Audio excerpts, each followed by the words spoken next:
Hoekom het Jesus gesê, jy sal groter dinge doen as hy?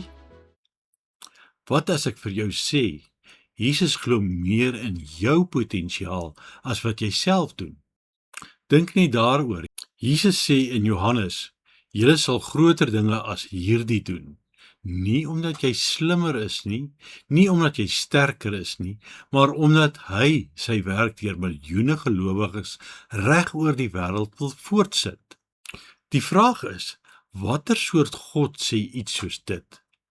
'n God wat in mense glo, 'n God wat sy krag deel, 'n God wat vreugde vind wanneer gewone mense deur sy gees buitengewone dinge doen.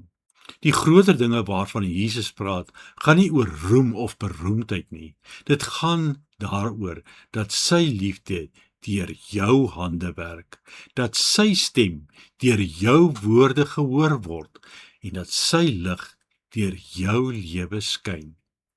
Die evangelie is nie 'n museumstuk om te bewonder nie. Dit is 'n uitnodiging om deel te neem. So miskien is die vraag vandag nie, kan God my gebruik? Maar eerder, wat kan God doen deur iemand wat bereid is om hom te vertrou?